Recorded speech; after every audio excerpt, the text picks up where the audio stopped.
नमस्कार। आज बात करेंगे भारत की एक बहुत बड़ी लेखिका मन्नू भंडारी की। पर ये सिर्फ एक राइटर के बनने की कहानी नहीं है। ये कहानी है एक पूरे दौर की। उस दौर की जब एक तरफ देश आज़ादी के लिए लड़ रहा था और दूसरी तरफ एक लड़की अपनी पहचान, अपनी आवाज़ ढूंढ रही थी। तो सवाल यही उठता है कि एक लड़की जो बहुत शांत थी, जिसमें कॉन्फिडेंस की बहुत कमी थी, वो अपनी पीढ़ी की, अपनी जनरेशन की इतनी पावरफुल आवाज बनी तो बनी कैसे? चलिए इसी कमाल के सफर को, इस बदलाव को समझते हैं। तो कहानी की शुरुआत होती है अजमेर के एक 2 मंजिला घर से।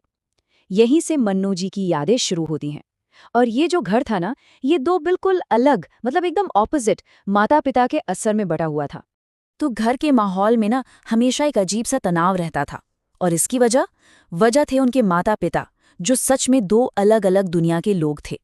एक तरफ उनके पिता पढ़े लिखे, बहुत एम्बिशियस, लेकिन उतने ही गुस्सैल। और दूसरी तरफ उनकी माँ, जो सब कुछ सह लेते थीं, धैर्य की मूर्ति थीं, लेकिन जिनकी अपनी कोई आवाज, अपनी कोई पहचान ही नहीं थी।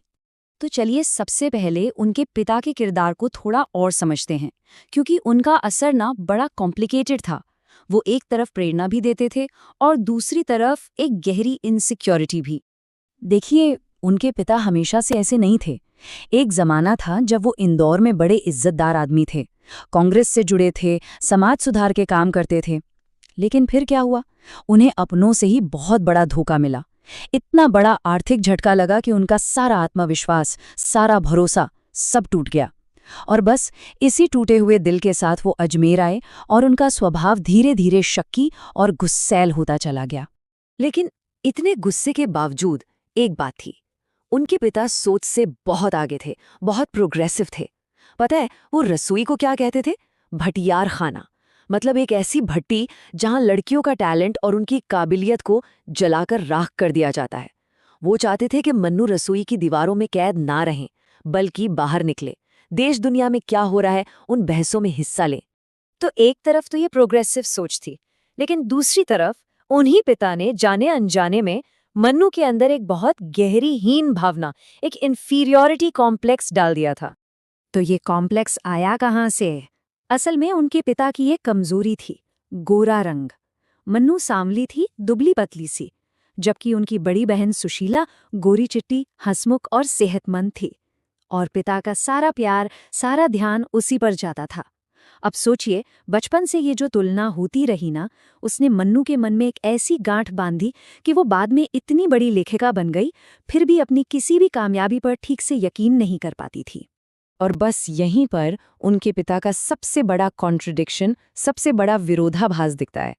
एक तरफ वो चाहते हैं कि उनकी बेटी स्पेशल बने, सबसे अलग दिखे, लेकिन दूसरी तरफ उन्हें इस बात की भी बहुत चिंता है कि लोग क्या कहेंगे, समाज क्या सोचेगा।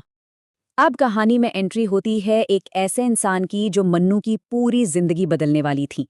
एक ऐसा इंसान जो उनके अंदर की सोच को एक असली एक्शन में बदल देगा। ये थी उनकी कॉलेज की लेक्चरर शीला अग्रवाल। शीला अग्रवाल ने तो जैसे मन्नू की दुनिया ही पलट दी। उन्होंने सिर्फ किताबें पढ़ाना नहीं सिखाया, बल्कि उन पर बहस करना, सवाल उठाना सिखाया।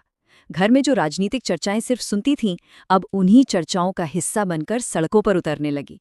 कह सकते हैं कि शीला अग्रवाल ने उनकी रगों में बहते खून को सच में लावा बना दिया था। अब दो बड़े मजेदार किस्से हैं।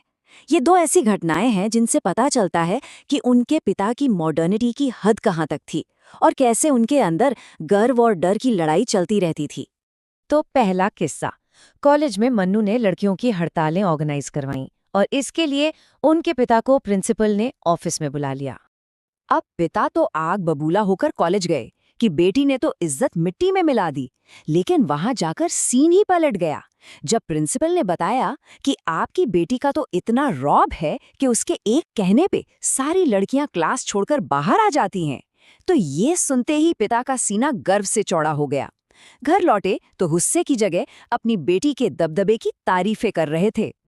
अब दूसरा किस्सा, उस वक्त आजाद हिंद फौज के मुकदमे को लेकर पूरे देश में प्रदर्शन हो रहे थे और इसी दौरान मन्नू ने एक भरे चौराहे पर जोरदार भाषण दे दिया। और यहाँ पर उनके पिता का वो विरोधाभास फिर से सामने आया। उनके एक पुराने विचारों वाले दोस्त ने आकर कान भरे कि तुम्हारी बेटी तो हाथ से निकल गई, लड़कों के साथ हुड़ंग मचा रही है। ये सुनकर पिताजी गुस्से से लाल हो गए। लेकिन थोड़ी ही देर में उनके एक और दोस्त आए, डॉक्टर अंबालाल, जो बहुत प्रोग्रेसिव थे। उन्होंने आकर कहा, भाई वाह, क्या भाषण दिया तुम्हारी बेटी ने, मुझे तो तुम पर गर्व है। और बस सारा गुस्सा फिर से गर्व में बदल गया। तो ये तो थे उनकी स्टूडेंट पॉलिटिक्स के किस्से। अब आता है उनकी जिंदगी का आखिरी चैप्टर, एक ऐसी जीत जो मिली तो उन्हें पर्सनली थी, लेकिन वो देश के इतिहास के सबसे बड़े पल के साथ जुड़ गई। 1947 का साल था और माहौल में बहुत तेजी थी। मई में उनकी पसंदीदा प्रोफेसर शीला अग्रवाल को कॉलेज से निकाल दिया गया। इल्जाम ये कि वो लड़कियों को भड़का रही हैं। इसके जवाब में मन्नू और दूसरी स्टूडेंट्स ने कॉलेज के बाहर इतना जबरदस्त आंदोलन किया कि जुलाई में कॉलेज को 3rd ईयर की क्लासें ही बंद करनी पड़ी। लेकिन वो डटे रहे और आखिरकार अगस्त में कॉलेज को झुकना पड़ा। प्रोफेसर को वापस नौकरी पर रखा गया। ये उनकी और उनके साथियों की बहुत बड़ी जीत थी। अपनी टीचर के लिए लड़ना और उन्हें वापस लाना, ये बहुत बड़ी बात थी। लेकिन ये जीत की खुशी एक और बहुत बड़ी खुशी के सामने जैसे कहीं खो सी गई, क्योंकि कुछ ही दिनों बाद 15 अगस्त 1947 को पूरे देश को आज़ादी मिल गई। तो एक पर्सनल जीत इतिहास की सबसे बड़ी जीत के सामने छोटी पड़ गई। और ये हमें एक बहुत बड़े सवाल पर लाकर छोड़ता है ना, कि हमारी अपनी जिंदगी की छोटी बड़ी जीतें इतिहास के बड़े पन्नों में कैसे अपनी जगह बनाती हैं। मन्नू भंडारी की कहानी यही दिखाती है कि एक इंसान की अपनी आवाज़ खोजने की कहानी असल में उसके देश की, उसके समाज की कहानी से ही जुड़ी होती है। वो उससे अलग हो ही नहीं सकती।